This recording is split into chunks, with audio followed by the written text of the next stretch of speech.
perseguire la tua passione, è solo una radio che ti aggiorna, ti informa, che ti segue in macchina al lavoro, a casa e nel tempo libero, sia in streaming sia in onde medie. È Radio Calcio SVG, la prima e unica emittente totalmente parlata e dedicata al calcio della regione, dilettantistico e professionistico, maschile e femminile, e anche il calcio giovanile e amatoriale, unendo le notizie di attualità, di abilità e meteo. Radio Calcio SVG ricerca continuamente l'oggettività come servizio pubblico. Attenzione, volante 15. Dietro vicino Stecimbo alla gioielleria, il proprietario ci ha chiamato al 113, ma non abbiamo il motivo, ha chiesto solo di intervenire. Viene il 5.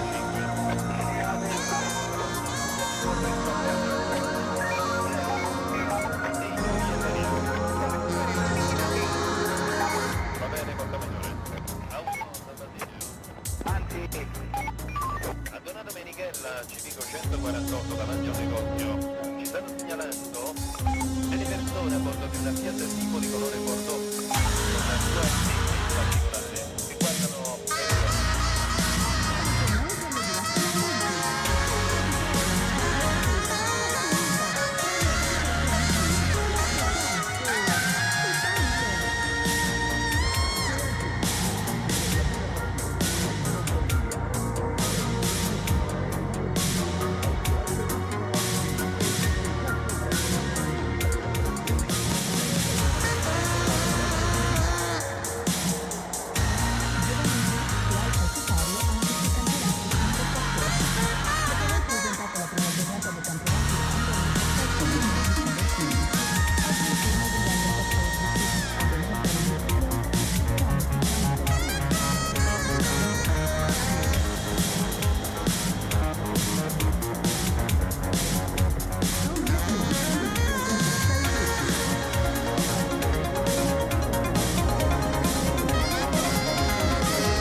Dybala!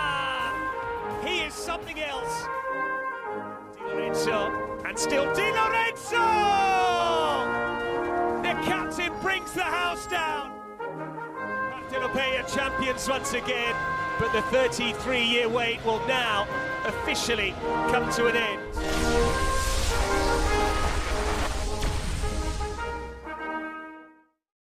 Ciao ragazzi, and welcome to another edition of Serie A Sit Down, World Football Index's podcast for your culture to go as I adjust my camera and things break around me. I'm Frank Crivello. He's Richard Carmen. Ciao, Richard. Ciao, Frank, the man who doesn't pay his bills. Breaking things here. It's How not are my you? bills. It's the damn StreamYard wasn't man. loading, and I was stuck on a screen and all this other fun. Hell with it. How are you? I'm good. How are you? I can't complain.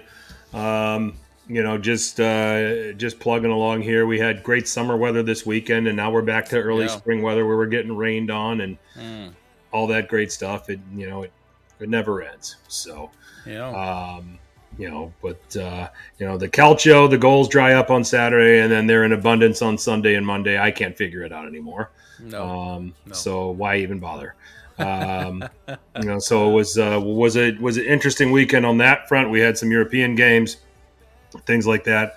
I think as results continue to pour in, we're seeing, Italy look to be cementing things at least for the fifth spot for the Champions League next season under the new format.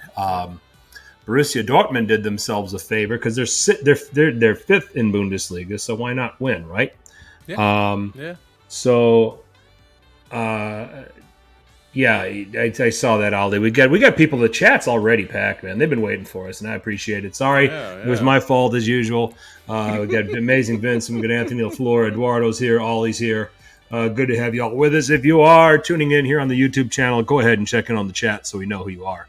That would be very much appreciated. So, we got quite a bit. We got quite a bit to talk about here. So we'll certainly get right to it. We're going to have reaction to Atalanta and Roma's big wins in the Europa League on Thursday, and what we think will happen with those games in leg two. Also, we'll throw in the Fiorentina Victoria Pilsen second leg. They ended 0-0 in Czechia in the first leg. It wasn't Pilsen's in Czechia, right? I believe so. But yeah. Okay. What do I know? We'll recap everything that happened in match week 32. A lot of meh, in terms of game importance and all of that other stuff, but we'll talk about it anyway. We'll finish with the world's most popular hashtag game, Who Won Calcio Twitter. But I think the most important topic of conversation right now, Richard, has to center around the health of Evan Ndika. As everyone knows, he during the Udinese Roma match, that game was abandoned as Ndika collapsed with chest pains in the second half of the match. So, Richard, you have an update for us. Yeah, so the first update comes here from Reuters. It says Ndika was conscious but visibly in pain, rubbing his chest with his right hand as the medical team rushed towards him. Roma later said he was in good spirits. He gave it a thumbs up, as we saw during the game. They did first and second level cardiological tests, which administered, and they were negative for cardiac pathologies. In light of the last tests undergone in the morning, the medical situation is compatible with a thoracic trauma with minimal left pneumothorax. Nikki Bandini, she also commented, she wrote an article for The Guardian on this and says that at the time of writing this article, no official diagnosis has been made public. La Gazzetta dello Sport reported on Monday that pulmonary symptoms were the more probable cause of Ndika's apparent chest pains. He had received a strong elbow to the chest from Luca late in the first half and been involved in a pair of less violent tussles with opponents as shortly thereafter his collapse. The most important thing is that he recovers fully. Let's see. A Sunday evening, Ndika was sitting at his hospital bed, flexing his bicep. He's feeling much better. So Evan is feeling better and is in good spirits. Read the club's social media post confirming that the teammates had been alongside to see him. He will be remaining in the hospital for further observations. Forza Evan. And I think that it's important to think, obviously when something like this happens, immediate attention has to be made to this. And we saw both, Lorenzo Luca went there. I think Svilar was there as well. Daniela De Rossi saw it immediately. Both teams came together. they made the decision to abandon the game as it was right in the situation. And it was also nice to see that the entire Roma team went to the hospital to be with Evan to make sure he was doing well and stuff like that, to check in on him. So, yeah, Right. it's a scary situation, but it seems like it's getting better. They're got to do more tests to make sure that he is still good to keep playing. But we've seen this time and time again, and luckily, knock on wood, it didn't end in catastrophically. So, thoughts on this whole situation? It sounds like, I mean, every when something like this happens, and we saw it with Christian Eriksen, we've seen it with players in the past. Every second is critical to make sure that the athlete is given the appropriate treatment and attention. Because just about every move you make has to be life saving. So Yeah. you never know what's really going to happen. Unfortunately, this is going to turn out to be good news. And that it seems that Ndika are going to recover. Full credit, and the Udinese fans. See, this is what happens now. Udinese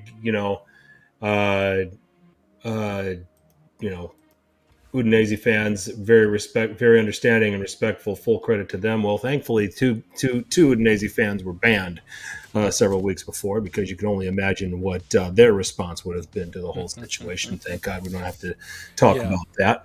Yeah. But nonetheless,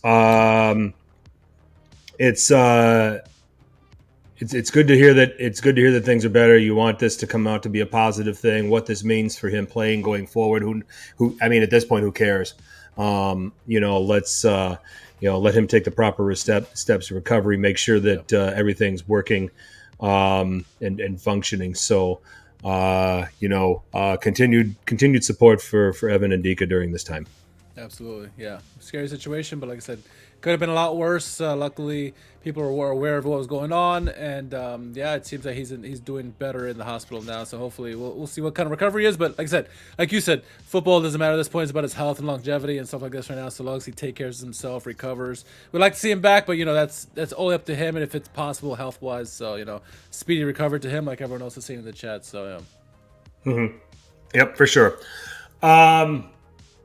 So why don't we just, we segue from Ndika to Roma's win against Milan. Let's jump to that first, and then we'll come back to Atalanta. Because that was the big one. In terms of the Serie A implications. I mean, the Atalanta result definitely far more impressive, and we'll talk about it. I don't want to undermine that, but Roma win the first leg by 1-0. The goal coming on a Gianluca Mancini header off a corner from Paulo Dybala. That comes with some controversy, because in the build-up to that goal, on a counterattack by Roma, it appeared that Romelu Lukaku was in an offside position, and replay showed that he was in an offside position. But unfortunately, the VAR guidelines and the rules are not in place to review an offside after a corner kick has been awarded. Let's talk about that first, Richard. I was talking to Lisi a couple of hours ago. Actually, we were having a conversation. We're talking about this very topic, and you got to think that anything that creates an advantage or an opportunity, I think they're going to look at this now, and they're going to have to probably modify this, because this is an example, rare as it might end up being, in terms of occurrences. This is something that's probably officials, whether it's FIFA, UEFA, or otherwise, I think they're going to have to address something like this, that a corner has been awarded, and VAR might have to be used to go back and look to see if that there was an offside in the buildup, or if there was a foul that was committed in the buildup that gave the team the advantage to create the corner. Because you got some people with the hindsight being 2020 saying that, and it's the most ridiculous thing I've ever heard, that Maignan should have let El Shaarawy's shot go in, because then VAR would have come into play and seen Lukaku offside. So you can't do that.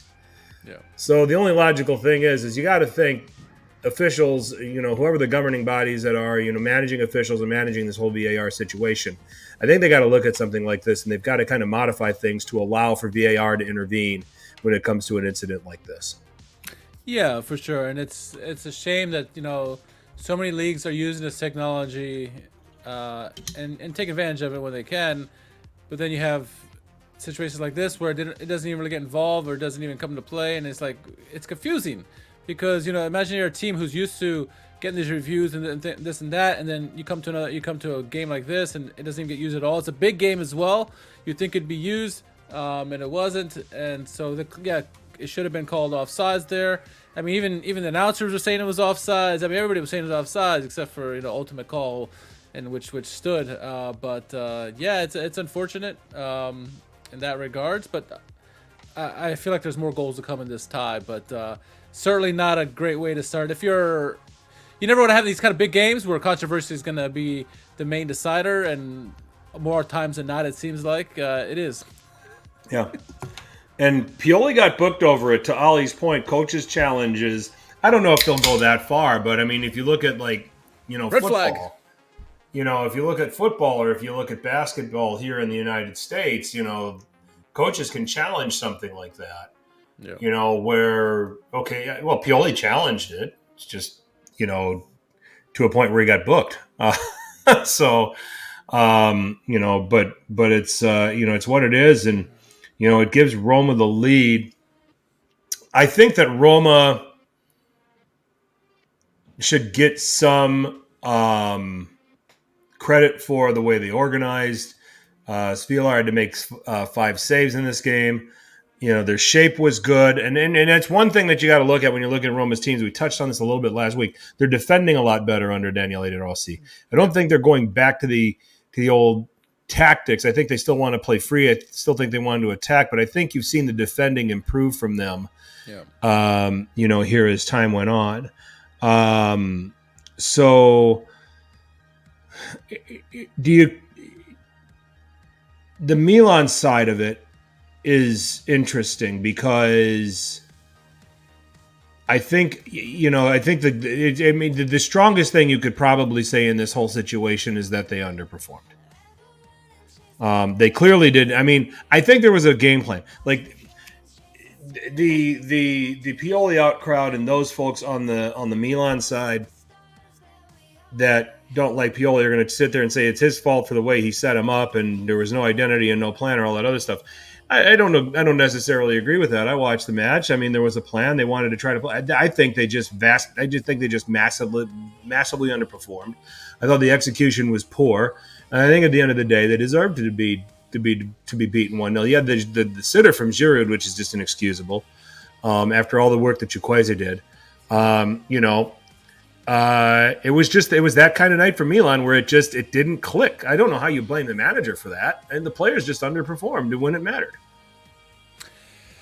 Yeah, that's a very fair shot, and it's hard to argue when a lot of people are saying that. I tend to look at it a different way. I tend to think of it as a performance, what you would expect from a team who's been to the finals two years in a row in Roma. Sure. Bend but don't break. They got now a good goalkeeper in Svilar who made big saves when they had to. If this is Rui Patricio, this tie would be over. It would be 4 or 5-0. Svilar really had some big saves in this game. I think Roma did well. De Rossi and company, they did well to find out Milan's strengths and minimize those. And yes, Milan still created chances. They created a lot of chances, which gives me confidence as a Milan fan that they're going to have more chances in the second leg. But I thought Roma did everything what they needed to do in front of them. Could they have done more offensively? Sure. Right, but it's hard. This Milan team is a possession-based team. They're going to have a lot of the ball. Like Inter's, not Inter, but Napoli is similar in similar vein, and so it's going to be hard to have the ball against these kind of teams. So what you got to do is be compact, disciplined, trying not to give away the clear-cut opportunities and force them to try to beat you. And I think that's what Roma did. They stayed very disciplined. Svilar was there when they needed it, and at times when they had to create some chances here and there. Obviously, the ball off the corner kick and Mancini. Really great on the set piece there because it was Ruben Loftus-Cheek who was covering Mancini, and they had a nice pick play where Lukaku kind of picked him, got him free, and Mancini wide open. This is what Mancini does on set pieces like this. So I think it was a good European victory for Roma considering the situation. And I agree with you. Milan underperformed, but a lot of it I think had to do with Roma and their game plan as well. And it'll be an interesting game in the second leg for sure. I think it'll be more wide open because I think Milan's going to be really pressing the emphasis on trying to score a goal early. We'll see, but it was an entertaining defensive tie in this one. Yeah. Let's come back to how Roma schemed that to get Mancini open. The guy that I'm actually going to put at fault for Milan is Giroud, because Giroud just held up, just stayed in a position on the 6, and you got to anticipate that something like that is going to come up, and then your job has got to be ready to step into that space. And there was an opportunity for Giroud to do that and get to that ball before Mancini does, and he just held on the 6. There's nobody there. There was no players making runs there or anything like that. And that's where you just got to read it. Get off that line and step into the space in front of where Mancini's running and beat him to that spot, beat him to the ball. He doesn't do that. He just kind of froze, and then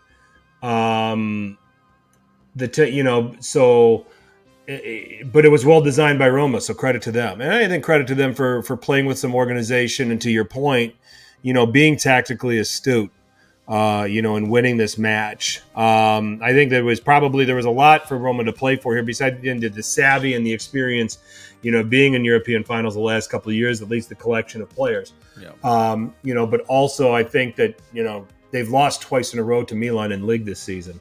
I think that there was a point to prove on that front as well. So let's talk about the second leg here, Richard. Yeah.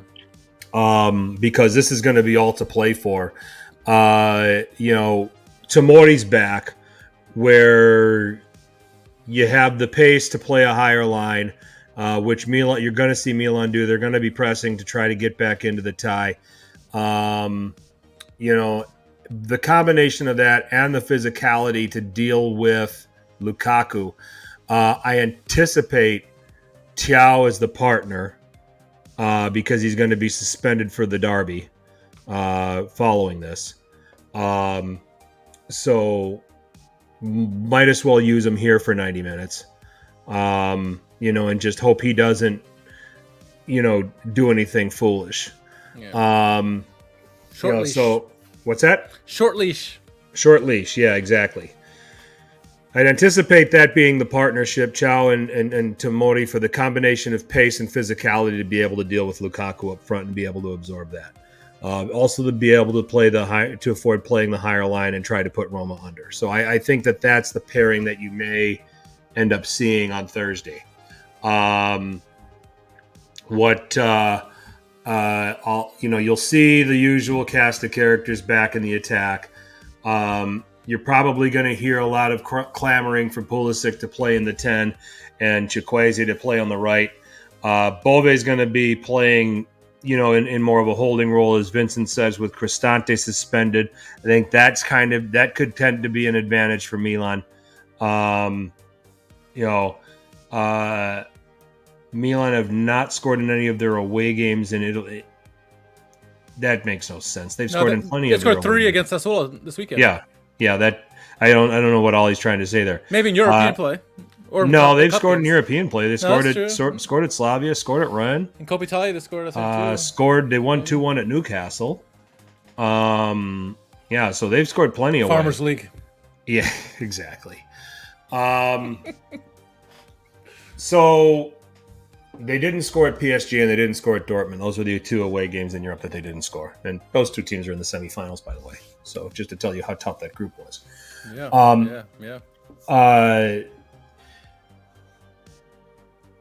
Milan have the ability. Milan have scored in every away game in Italy this season. Yeah, so Milan have the ability to score in bunches. So this is not going to phase them. It's not going to phase them if Roma grab an early goal, say in the first 5 or 6 minutes. Pioli's smart, which he is. He'll tell, hey, if an early goal happens, let's not panic. Stick to what we're doing. Stay aggressive. Keep looking for goals. Nothing really changes with what's being done. I look for Milan to win the second leg. Here's what's going to happen. I think that it's going to be they win 2-1 after 90 minutes to make it 2-2 on aggregate, and then I think they go and grab the third goal in extra time and ride it out and go through.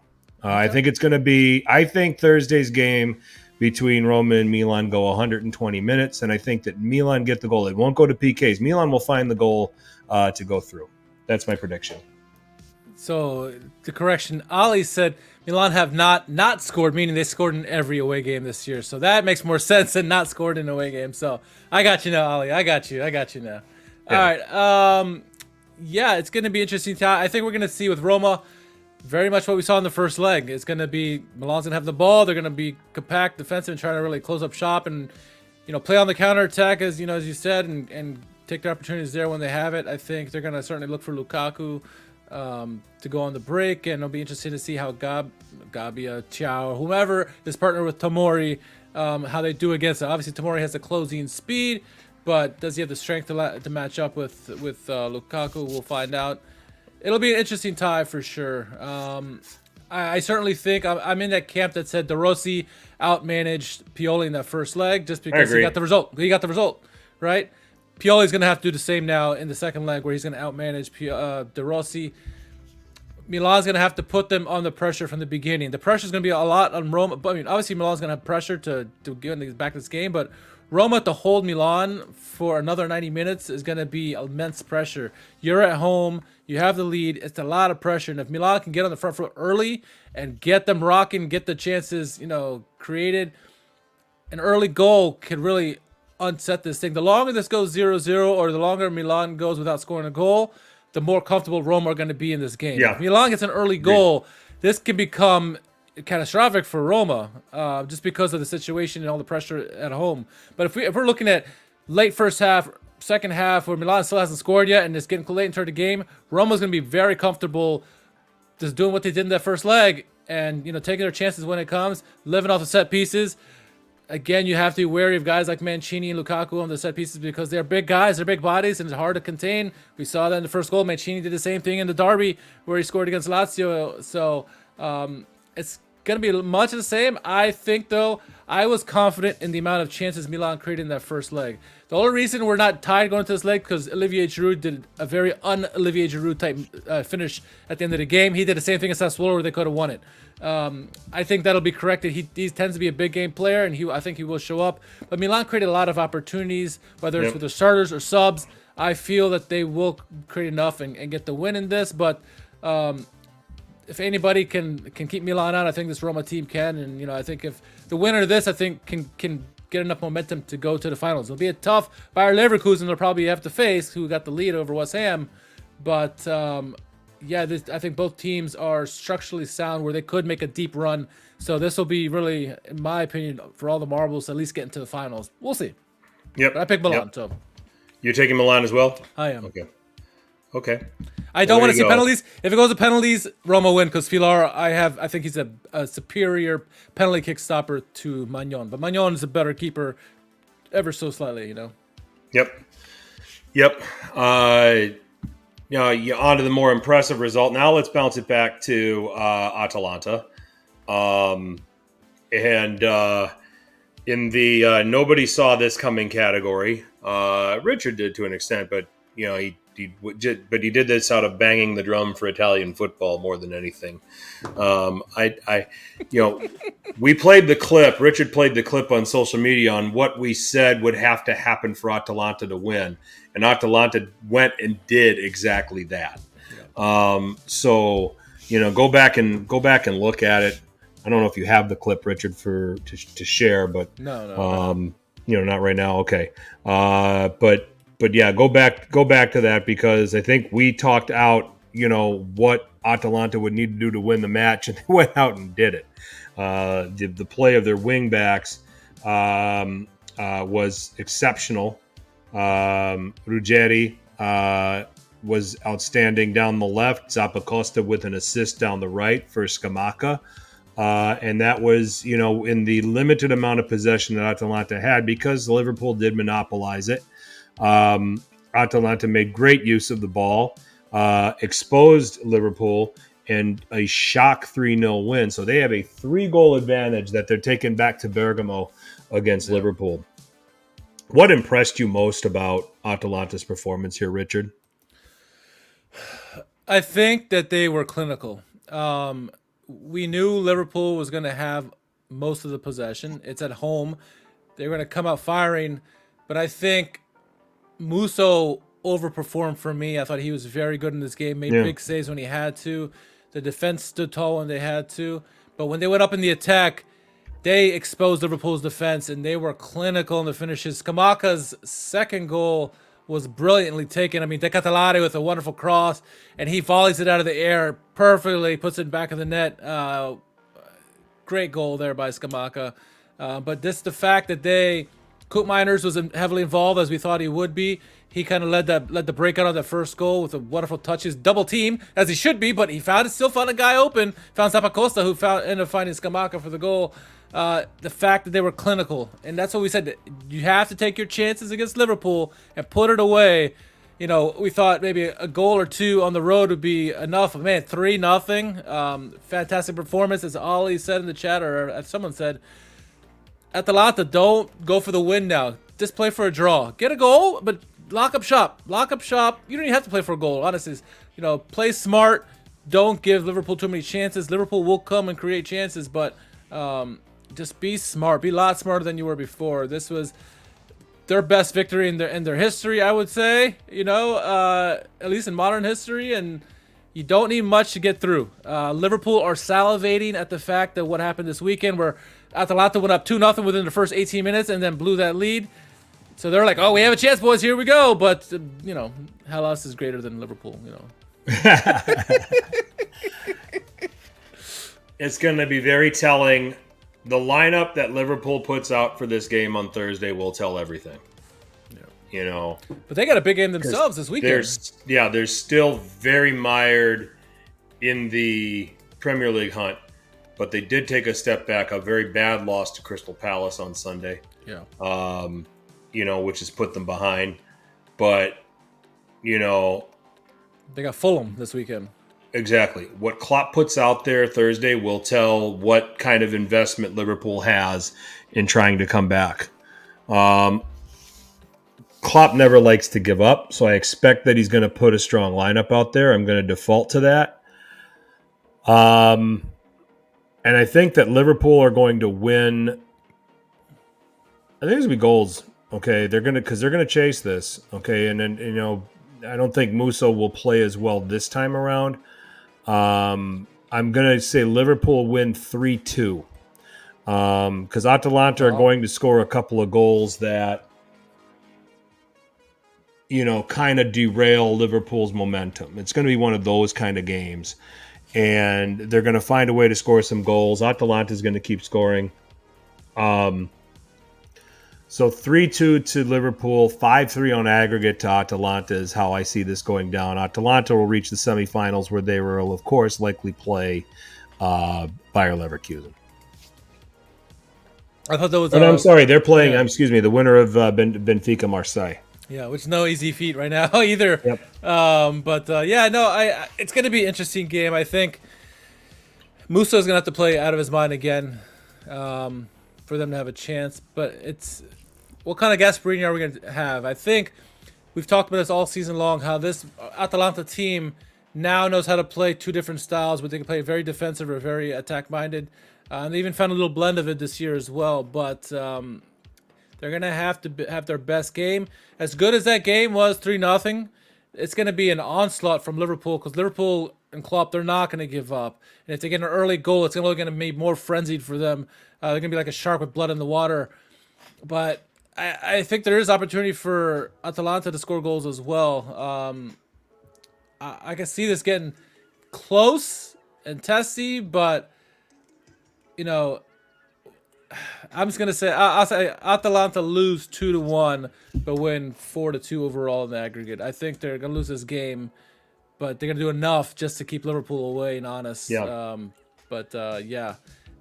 They should. I mean, it'd be nice. It'd be good for Serie A, obviously.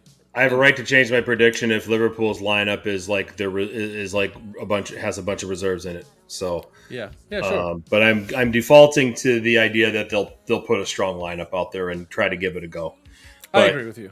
As the game wears on and they can't close that deficit, you're going to start seeing some substitutions that will tell you, okay, white flag. Yeah. We've got a league title to chase. Yeah, so. if we're 60 minutes in or something like that, and it's still not even close, still 3-0 score line or whatever, yeah, they're going to start pulling people away. But if you talk about one goal at this point, they might put in more people in. Who knows? But we'll see. Yep. Agreed. So that's our rundown. Let's take a quick Fiorentina get Victoria Pilsen at the Artemio Franchi. We'll talk about that real quick with the Conference League. It was a 0-0 draw in Czechia. The rematch here in Florence on Thursday. I fully expect Fiorentina to get this done and progress to the semifinals. I'm going to go with a 2-0 win for Fiorentina, so they'll go through 2-0 on aggregate. Yeah, I like that. I fully expect Fiorentina to move on, so I like that scoreline. 2-0 for me as well. Yep, that's about as much time we'll spend on Conference League. Yeah. So, if they make the finals, we'll talk more. Yep, for sure. Okay, so let's move on now. Man, we're flying on this one. Yeah. We get to match week 32, and the action began on Friday with Lazio beating Salernitana by 4-1. Felipe Anderson in the 7th minute, Matthias Vecino in the 14th to get a quick 2-0 lead for Lazio. Laum Chauna in the 16th minute pulled one back pretty quickly, but then Felipe Anderson, again, great combination team goal of the week candidate for me, 35th minute, 3-1 at halftime for Lazio. And then Gustav Isaacson for good measure in the 87th minute, a 4-1 winner there. If you didn't watch, if you decided not to watch Calcio on Saturday, don't worry, there wasn't any. Only one goal out of 3 games, and it was an important one, an 89th minute goal. So this one was almost 0-0 as well. Yeah. Nicola Sansone for Lecce. 3 important points against Empoli to try to continue to secure their safety, but then a couple of 0-0 draws. The Derby della Mole between Torino and Juventus, and then also Bologna and Monza playing to a 0-0 draw. Suddenly, Bologna just not scoring goals anymore, and need to watch themselves a little bit if they're trying to maintain top 5 and go against all odds and reach that Champions League place. Sunday morning began with Napoli and Frosinone. We had a goal of the week. Well, we had the goal of the week from Matteo Politano, wonderful curler in the 16th minute.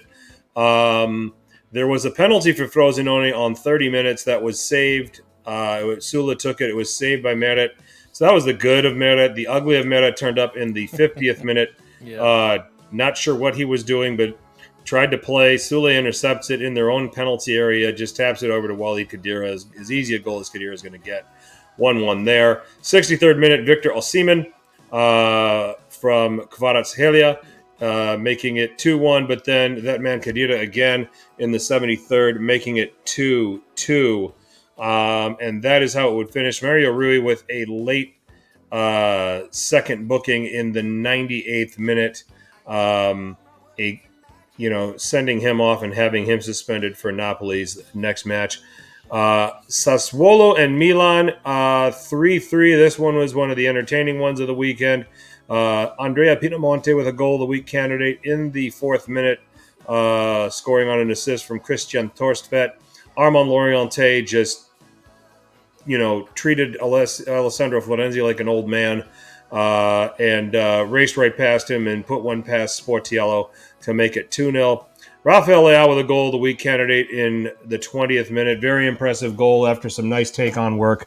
That's how it was at halftime. Loriente would score again, making it 3-1. This was in minute 53. And then what does Pioli do? He makes substitutions. Well, Luka Jovic wasn't a substitute. He started. He makes the substitutions, and then all of a sudden Milan starts scoring goals. Luka Jovic was not a sub. And actually neither was Noah Okafor now that I look at it. But after he made all of the adjustments, Milan were able to fight back, make it 3-3. Could have scored even more, the way that was going, but we'll settle for the draw. The Udinese-Roma game, which is abandoned. We talked about that with Evan Ndika and his help at the top of this podcast.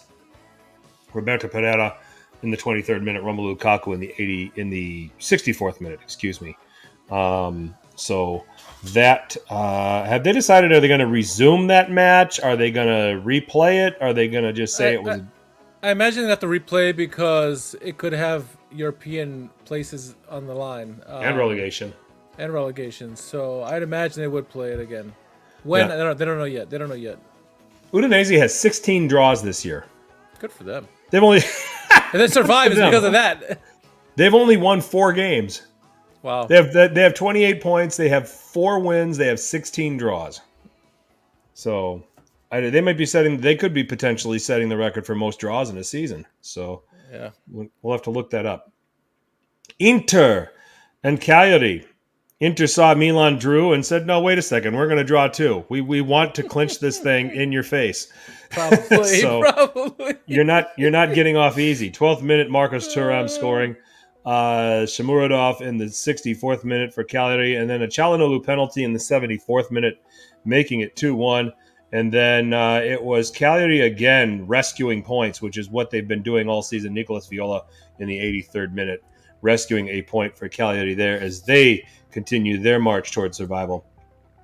And then Monday's action, you had Fiorentina 1-1. And that was, Fiorentina's build up to their Conference League game. They fell behind first. Gudmundsson on a penalty in the 42nd minute, and then it was Jonathan Icone, a headed ball from a nice cross from Giacomo Bonaventura, making it 1-1 there. And then finally, you had Atalanta and Verona. Atalanta got out to a quick 2-0 lead in 18 minutes. Gianluca Scamacca in the 13th, Ederson in the 18th. And then the second half, the comeback was on from Hellas Verona, 56 minutes. Darko Lazovic and Tijani Noslin on the hour. And that's how that ended. Where do you want to start, Richard? First, I'll start with Ali's comment. Says he heard that they will need to replay the match from minute 72 onward, the Roma game, that is. So that could be interesting. Okay, they did play most of the game, so maybe that's what they felt. So maybe. How are they going to do that? I don't know. That'll be interesting. Play it after one of their games. It's like a half game, you know. I don't know. That's interesting there. Let's see. Lazio getting a win. I think the Salernitana being really sloppy in that one. They got the goals at least, but didn't really matter. For me, I think the Lecce-Empoli game, relegation 6-pointer there, huge points, 3 points for Lecce. The keeper for Empoli now is Caprile, made a huge mistake early in the game. Luckily didn't cost him at that time, but it hurt the team because they had that mistake. He has this mistake, he handballs it out of the box. Empoli go down. They score a goal. They think they're, what's his name? Cherry scores the goal. And, they're celebrating. And the referee's like, wait a minute. Everyone's complaining. Look, there's a handball. Look. It clearly was a handball by Caprile. It hurt his team there. And ultimately, let you come back down at the end of the game and get the winner. That's one of my goals of the week there, just because how important goal for them. And, that may save them from, getting relegated this year with that big win against Empoli. It might put Empoli in a situation where they may get relegated. Huge victory for Lecce, and happy for the Lecce UK fan club there in England, celebrating that. I know I got a lot of messages from them after that. Derby della Mole, or as some Juventini is saying, Derby della Caca. A game where Juve were the better team. However, they didn't put their chances away. Vlahovic missing numerous opportunities. Yildiz had some great chances, but Vanya Milinkovic-Savic came with some big saves in the game. He stopped Vlahovic point blank, stopped the Yildiz shot. Had a lot of good plays in that game. Sanabria had a great chance, as well as I think it was Illich maybe late in the game.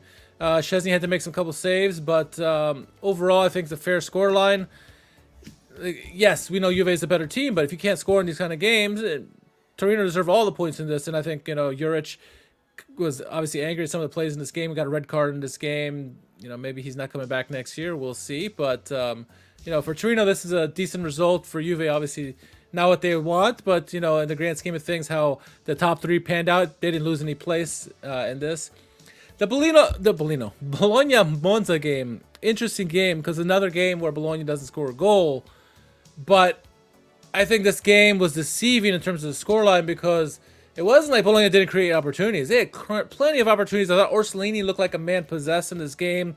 he just wanted to take shots, try to score goals left and right. But unfortunately, they came up against a wall named Drigagorio, who was just making save after save after save. And this one, he seemed like the only player who was playing for Monza because Monza looked very much in vacation mode.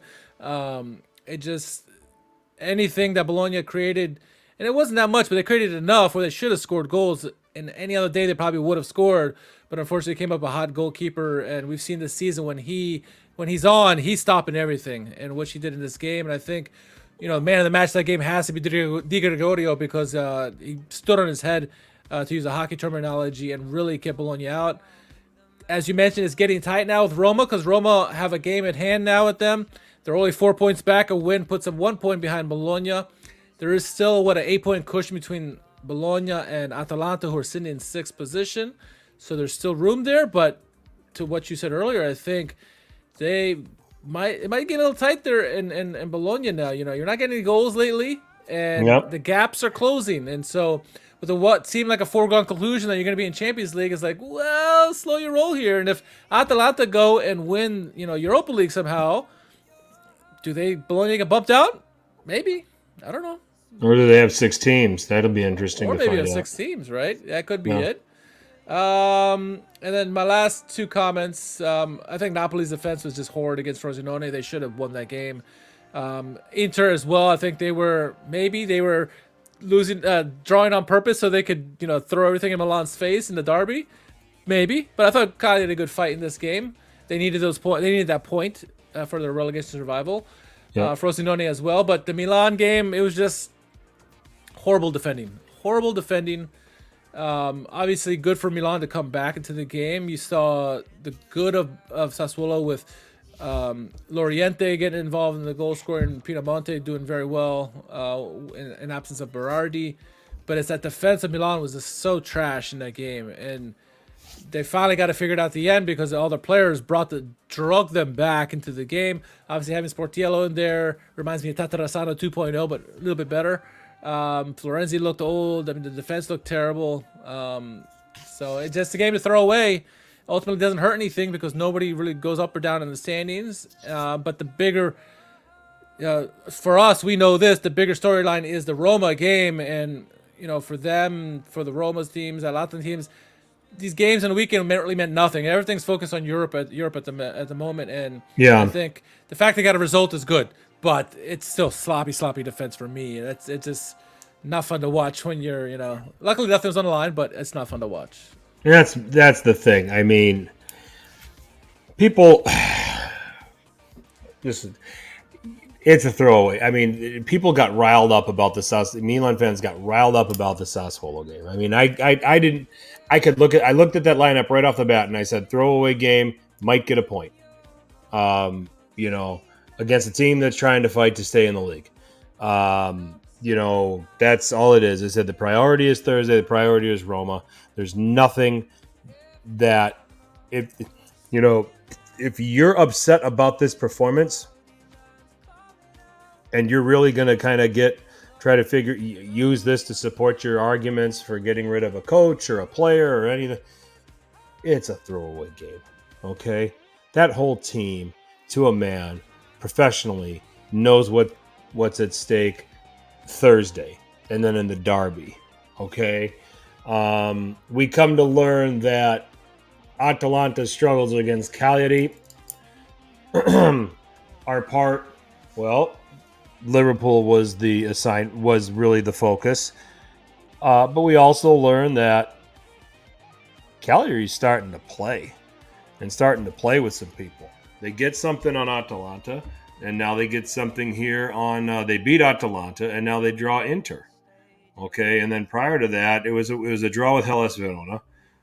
They lost narrowly to Monza, but then they get the win against Salernitana. So the points are getting accumulated, and Cagliari is moving more and more to safety, and they're playing better football, and they're finding ways to get points against tough opponents. Ranieri's done an under the radar, really, really good job with this team. And Cagliari almost beat Inter. They almost beat them. Viola nearly had a goal at the end, and I think they had a couple other chances too after it was 2-2 already. They're playing better. They're playing a lot better, and they're trying to stay in Serie A next season. So, they've really turned the corner, and so it's good. because I think it's a difficult place to play, and you want to have that in Serie A. But hopefully they just can start better in the seasons, because man, they get in these holes and they got to dig themselves out. There's somebody I wouldn't want to play right now if I have an ambition to achieve something. That's a team that I right now would not want to play, because they're now playing with a ton of confidence. When you look at it, they also drew Napoli back in February. So, in this run, in these last 8 games, they've only lost once. That was a 1-0 loss at Monza.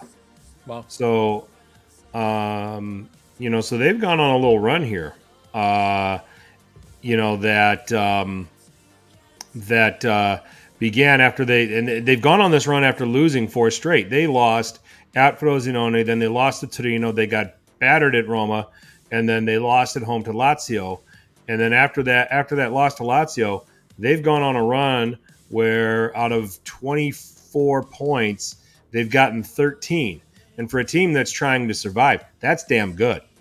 Okay? That's pretty damn good. And that's the kind of form that over the course of a season, is getting you somewhere around, through 32 games. That would be their form right now. If they played with that kind of form through these first 32 match weeks for Cagliari, they'd have 52 points. Okay. Unfortunately, they haven't carried that form all season. Ahmed, our resident fact checker, is back. It's been a while since we've seen you, Ahmed. Good to see you. But no, he said some weird explanations given in open VAR. That goal should have been disallowed 100%. And you're on it. Yeah, we've already talked about that. So, call back to handball from Lapadula. Yeah, I think he's talking about the Cagliari Inter game where the goal. Oh, I thought he was talking about the Milan Roma game. No, he's talking about the Viola goal. When the ball came in, it hit off Lapadula's arm and then goes right to Viola, who puts it away for the goal. And yeah, in theory, it should have been called back. I'm guessing the reasoning why they didn't call it back is they're saying it was almost a natural position or unintentional, or I'm not exactly sure or maybe they say it bounced off of a body part before it hit his arm or something. I'm not exactly sure why they didn't call it a handball. That's a good question for a resident referee, or see what Christina Uncles of the world would say about that. But I was curious about that as well. But yeah, I don't know. It's a very good question. Yeah. I want to talk about Lazio a little bit. They've got Tudor as manager. They're on 49 points. They've got the most outside of chances to nab top 5. They're going to possibly be as many. If Roma figure out how to make this up, they're going to be at least 7, if not 9 points back. So it's going to take it is going to take a miracle for them to clinch Champions League. But they're going to be trying to fight their way. The issue is, and I want to call on Stephen Moore's tweet that he had today. Okay. Stephen Moore, who is founder of the Laziali.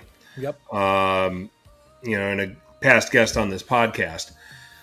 Lazio summer mercato is going to be the craziest one yet. A massive overhaul is around the corner. We will see a very different team next year. Gone. Pedro, Felipe Anderson, Luis Alberto, and Kamada.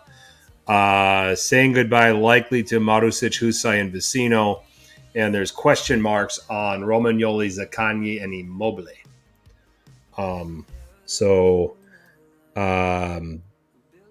Yeah. I mean, who does that leave them with? I mean, Gila Fuentes, Guendouzi, Castellanos, Providel. Not many guys, do you see, how do you see this happening? Because it's Tudor's got a 2-year contract, so he's going to be the manager next season. And Guendouzi's alone, so he may not be back. So this is going to be a very fascinating team to watch in the summer, to see how they're going to be constructed and what they're going to be like and what their ambitions are going to be going forward. Yeah, Vincent says Lazio for relegation next season. I wonder why he would say that. Yeah. No bias there, is there? But I mean, it does bring up a good point, because how Lotito handles this this transfer window is huge. This is a big summer for them. Mm-hmm. They could either nail this out of the park. They could obviously just have a team that's good enough to stay in the league, or they could be a crapshoot. It doesn't work out at all, and they could be easily in the relegation fight. I think if you're looking at those three scenarios, the least likely is they're gonna nail it out of the park. Because I haven't seen anything yet that tells me that they do great jobs on the Mercato in general. Yeah, they pick up one or two players here, but you're looking at almost a complete overhaul, like to Steve Moore's point. And I'm not convinced that the management knows enough of what they're doing that they're going to build a team that's going to be a challenger all of a sudden, or for a European place even. I think the more likely scenario is going to be you're going to see a mediocre team that is just mid-table or worse. But it's too early to tell. It's a big task for the management team, and we'll learn a lot about what happens with Lazio going forward, because this could either be, a job that's gonna skyrocket to whoever makes all the signings. I'm not talking about Lotito, but if the sporting director or whatever could set them to new heights, because this would be an amazing feat if they could rebuild, overhaul, and make them challenging again for one of the obviously Champions League is what you want, but even Europa League at this point, you want to be challenging for a European spot. That would be a tall task at this point. We'll see though. Time will tell if they can figure it out, but I would guess that they would not even be in the European discussion next season. Yeah, at present. It could be a mid-table team. It could be a kind of a retooling and reloading situation next season for greater things in the future. Having said that, and considering the departures, what if you're Lotito and Tudor? Where do you begin with your recruitment? Where do you go? An easy place to go is to pluck some young Italian talent from Empoli, because there's good players there. Cambiaghi. I think, well, you know who Cancellieri is over there, right? Is Cancellieri on loan there, or did Lazio sell him there? I thought he was on loan, but I could be wrong. And we have to figure out if Tudor's even staying. Yeah. Isaacsen's still going to be there. We'll have to see if Kamada's there. They might have said, "Hey, this didn't really work out." Kamada's had some. I thought they said they were getting rid of Kamada, but I think he needs more time in Serie A. I personally think, but yeah, I think that if they're patient with him, you might see season 2 being a little bit better. But you go to the Empoli side, you go to some of these other teams, where they've got some younger Italian players, and maybe try to build a nucleus that way. You can look to places like Monza, and then is it Tudor? Is it going to be another manager? That's going to be the other question that has to be asked. So Lazio is going to be very fascinating to look at. Ahmed made comment about Napoli and Juventus as well. Napoli, Zielinski's probably gone. Yeah. Osimhen might be gone. He might be sold. Kvaratskhelia might be sold. And there might be a couple of other pieces going. So we'll have to see. We'll have to see what those teams do. Yeah. It's going to be interesting. So, I think that Inter are in a position where they don't have to go crazy. They can just add a piece or two. I honestly think Milan aren't in a position where they have to go crazy. I think they're in a position where they can add a couple of pieces. I think they need a player that can protect the center backs, a tackling, ball-winning midfielder. Milan, okay. They don't have that right now. The closest thing they have to that is Benacer, and Benacer's maybe average at it. Who else is on this list? I like how Roma are constructed. Yeah. I don't think they need much to add on. Atalanta are always going to have their players that are ideal for their system. Bologna might. Xerxes is going to probably be sold, and it's going to be very interesting to see what they do with that. They're going to have to reinvest that money, especially if they make Champions League. So It's a nice mix. Some teams like, the Juves, Lazios, and Napolis are going to have to are looking at overhauls. Where the Atalantas, Romas, Milans, and Inters, you're probably just talking about adding a couple of pieces. So, and then you've got Bologna, where it's going to be a matter of, if you're going to be seeing European competition and having to play every 3 days, you sell Xerxes, whatever money you're getting for him, you better reinvest it right back into that team. That's kind of how I see how it playing out with the teams that are sitting at the top. Yeah, I think, at least with Milan, I think, there's a likelihood that Xerxes is going there. I know they've been talking about it. They're having conversations right now. But for me, I think Milan need another center back to go with Tomori. Tiao, Gabbia, Chiar, not good enough. Chiar's washed. Yeah, and I think, obviously Kalulu is a guy you want him to be healthy, because if he's healthy, he can play right back, center back, whatever. But you need another person to be there with Tomori. Obviously, Teo Hernandez is there, but there's no right back at the moment. So I agree with what was it, Ahmed Shatter. Yeah, but yeah, I mean, I think Juventus, they got a lot to do this summer. I'm confident. Unlike Lazio, I'm confident Juventus can create a team that's fighting for a Champions League spot. Napoli, I imagine Osimhen's gone. I imagine he's gone. He's talked about going to England. Obviously, you need the right price for him to go, but there's always the Chelseas of the world who just like to spend money, apparently. So what they do with that money is be important. To rebuild this team, a lot of the pieces that are missing. You need a player to come in and replace Zielinski, who's going to be going. Maybe they think they have someone in their midst at the moment that can really take over that position, but we'll see. But between Lazio, Napoli, and Juventus, I think Lazio the one that I'm unsure about. Napoli, I'm confident can get back into European play with the rehaul, and I think Juventus will be again challenging for Champions League. Bologna is a question mark for me, because what happens with Thiago Motta? Does he go the Xavi Alonso route and stay, or does he move on? Where does he go? If Bologna loses Xerxes, who else will they lose? Can they rebuild and build upon? Because they're going to be Champions League next year, more than likely, unless they have a catastrophic fall. How do they handle that? We've seen all these teams who go to Champions League for the first time, and even teams who haven't been there in a while, like Milan before. You need to have depth. You have to have depth to play in 3 competitions. Mm-hmm. Can they handle it? Presently, I don't think they can. We've talked about how good they are, a good team, but depth-wise, they have none. Yeah, it's gotten better, but yeah, I don't know if they're to be ready to compete for Champions League. So they're hoping they get money for Xerxes and be able to bank on that money to rebuild that squad. But it'll be interesting. I think Roma are in a good position going into next year. Yep. Ferguson is another Ferguson would be a massive loss for Bologna. Yeah, we'll just have to see. I think that you can look to some players that are, in the mid-table right now, that are on teams that are in the mid-table right now for, as part of the reinforcement. We talked about some of these guys. Lecce boasts a handful of players. Cagliari boasts guys that can be, rotational players maybe that are pieces that you can add.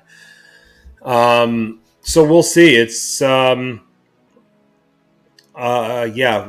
Ferguson's got the ACL tear, exactly. So we'll see what happens. But the whole conversation started with Lazio. They're going to have the biggest overhaul to me, in support of what Steven was saying on his tweet. Which, by the way, all the relegation teams are going to have lots of players you can pick from. Exactly, and you can follow Steven at S_K_more, and that's with 2 O's, MOORE. So, Steven, just want to make sure I credit you for the for your tweet. But they will have the biggest overhaul. Do they bring back Candreva? What's the Salernitana going down? Not bad. Why not? Why not? Why not? Can't hurt. Yeah, Can't hurt. He's going to be cheap. He is. He's going to be cheap. He can give you a season. So we'll see what happens. Goals of the week. No real goals of the week for me. I think my runner-up is going to be the Lecce goal. Big goal for them in their bid to survive. But my goal of the week is actually Rafael taking on the two defenders and then putting it past the keeper. Lovely footwork. You could see once Milan went down by 2 goals, he turned it on. He's like, we need to get a goal back. And so I love seeing that side of Leao, and I love when he does it because he creates, and he created a goal. So that's for me.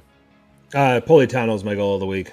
For Napoli, the curling goal that he scored against Frosinone, with Leao second. No, those are the only 2. So we had a lot of meh goals, or as my kid would say, we had a lot of goals that were mid. That's what they're saying. Oh, that's so mid. I was like, where do they get that? I don't know. My kids watch Blue. I can tell you. I've become the old man now. Yeah, it's like me too. Why don't you just say it's average? We were young when we started this. Oh, I know. Oh, how we've aged. Yes. So, all right. So those are the conversations we have. Do we want to preview a little? I mean, before we get into Who Won Calcio Twitter, do we want to preview next week's games a little bit? Yeah, there's 2 actually big fixtures next week. Obviously, the big game is Cagliari against Torino. I'm just kidding. Actually, it's Juventus. Cagliari against Juventus. No. Roma, Bologna. Big game with 4th and 5th spot on the line. Obviously, Atalanta are going to be watching that game because they play Monza themselves, and so a lot is riding on those 2 spots for Champions League there. But then also you got the big Derby della Madonnina. Big game. Can Inter clinch the title against Milan? Can Milan actually play a game against Inter? Because it hasn't been close lately. So we'll see. Obviously, Inter are not playing during the midweek. Milan, they have a big game against Roma. So it'll be curious to see. I mean, you would imagine Milan are going to put all their chips in the bag for Thursday against Roma. How does it line up against Inter? It's going to be interesting to see. Do they just chalk this up as a loss, or do they put up their full team and go for it? I imagine they're going to go for it because it's a derby. The Curva Sud would kill them if they didn't. At least try. But it's going to be interesting. 2 games between both those teams. Just to be a jerk to Inter fans, I'm going to say Milan win the derby on Monday. 2-1.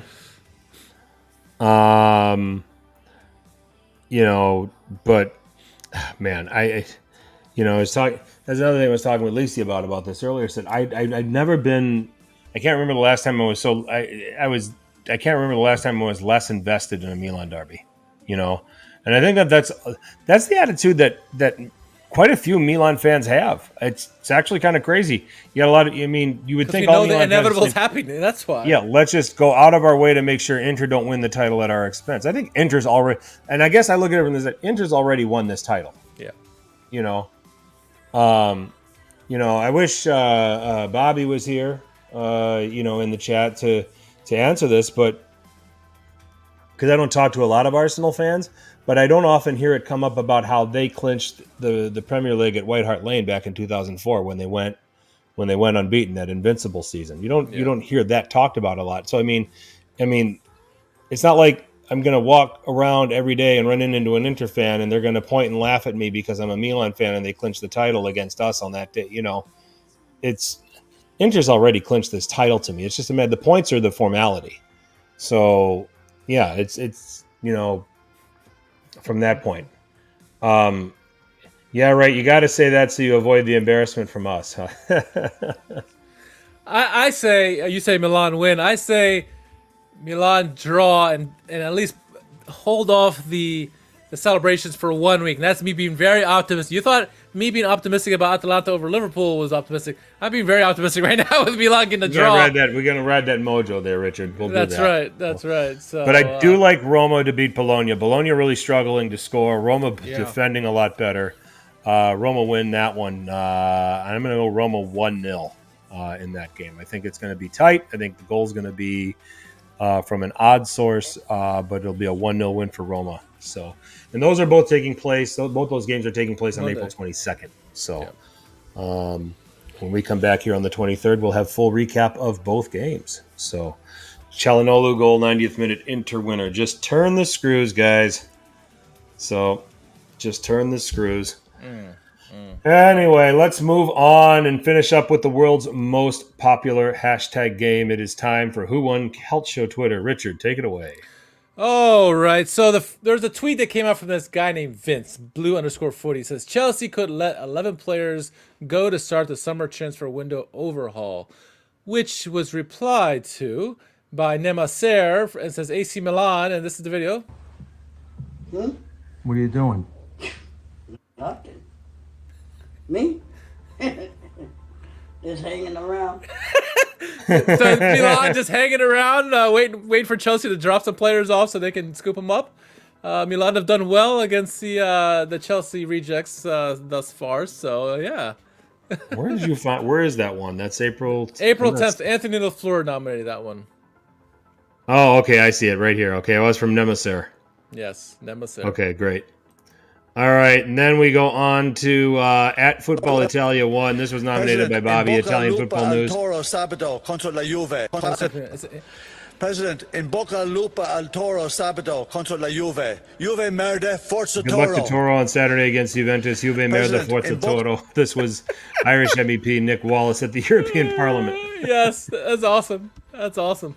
That's great. He does this stuff all the time, apparently. I've seen him wear the Torino jersey before, so that's just great. That's great. Mm-hmm. All right, moving on. And so this is from it's after the Atalanta win, obviously, and it's English Premier League fans and Serie A fans sneaking up from behind. Gotcha, bitch! There you go. There's a full-time result. There you go. See Klopp's face. And we also got that from at Sauce GMP with Randy Macho Man Savage sneaking up behind Bret the Hitman Hart. Yeah. There's a lot of those this weekend. So, all right. Let's see. The original post was updated UEFA rankings after Europa and Conference League evening. Italy still in first. Germany jumped into second place by 35 points over England. And then New York City Juventus says Leverkusen and Bayern have the chance to do something glorious for this sport. It is kick out England from that 5th spot. I don't know if it really matters at this point, but yeah, it's very possible because you got Bayern possibly going to the semifinals if they beat Arsenal. Dortmund is already in there. Bayer Leverkusen are one step from getting there, so it's very plausible that this could happen. Orsato is going to referee the Man City Real Madrid second leg tomorrow, and at Maximus0113 said, "This is like in movies where both gangs hire the same hitman without knowing."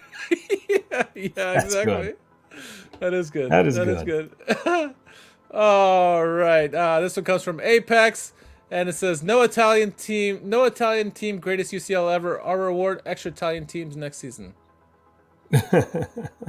All right. Let me just see that. Hold on a second. Was that a reply? Yeah. Okay, that was from IZ Cheek. Yeah. Okay, and then he also nominated at not_Morata Yamal Martinez substitution. Bring it on the show, you. Good old Matteo De Scelio reference here. Gotta love it. Mm-hmm. I think we go back all the way to the. I think Nemaser is my pick. Yeah. Picking on the Chelsea rejects. I like it. Yep. So, just hanging around. Just hanging around. All right. So Nemaser, he's a past winner, isn't he? He is a past winner. Okay. So we will make him the winner this week of this week's Who Won Calcio Twitter. Just getting this out of the way here, Richard. Why don't you go ahead and speak out to the people? Shout out to, I think maybe I did this last week, but I'll do it again. Shout out to the Couch guys for having me on last week. It's been such a short week. I've been watching European football, and my whole time is flying by. As Frank said, we're getting old here, so our memory's not as good as it once was. But shout out to the Couch guys for having me on last week. A lot of big games obviously coming up in European football this week. Uh-oh, I hit the play button. There we go. I'm sorry. That's my other screen was going off. Big fixtures coming up in Europa League and Conference League. Obviously, the bigger games are in Europa League with the 2 Italian clubs. What happens there? I think either way, whatever happens with the Milan-Roma game, I think both teams are suitable and capable of going to the finals in Europa League. Going to be difficult against Bayer Leverkusen, whoever does that. I don't really foresee West Ham beating Bayer Leverkusen. And then going to the flip side, I think Atalanta have an opportunity to do something really great. Obviously, that leg was historic against Liverpool. They had a big victory during the COVID era. There's no people in the stands, but now they had an impressive win at Liverpool. It's all for naught though if you go home and you blow your wad. They need to figure out a way, be smart about it, and get the result. Just like Roma did last round, they found out a way against Brighton just to get the result. Didn't matter that Brighton won the game. It didn't matter. They got through. This is what Atalanta need to do. They're in a great position to do the job and make everyone happy. All right? Yep, agreed. That's all. Agreed. All right, well, let's make sure we have two Serie A teams in the semis of the Europa League, and that we also have Fiorentina progressing. Let's make sure we keep that UEFA coefficient nice and robust. It looks like Germany has a chance to completely solidify Italy and Germany getting the 5 spots with England trailing. So let's hope for some of that to happen. Looking forward to Monday's games, Roma, Bologna, Milan, Inter. Those are going to be fantastic. So a lot to get excited about with that. And it's the business end. Everything's finally starting to come to a head. So and with that, we'll put a bow on this edition of Serie A Sit Down. We have our own channel on Apple Podcasts and SoundCloud. We're on Stitcher, Spotify, iHeartRadio. Really anywhere where there's podcasts, you're going to find Serie A Sit Down. Here on the YouTube channel, if you are watching us here for the first time and you like what you saw, subscribe. But also please drop a like because that helps us out a lot too. But hit that notification bell because that is when you will get the heads up when we are going live or when there is a video drop of some kind. We will be back on next Tuesday.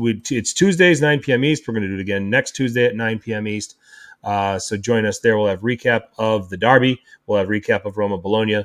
And we'll have reaction to Europa and Conference League second leg as well as other news that will be coming through. So at Serie A Sit Down on X or Twitter, whatever you want to call it. You can also find us on Instagram, and then you can also find us as well on Facebook. Same bat time, same bat channel, Richard? I think so. All right. We will catch you all next Tuesday night. So enjoy the second legs. Enjoy the Derby della Madonnina. We'll talk about it all again a week from now. For Richard, I'm Frank, and as always, tell your paisans about us. Ciao.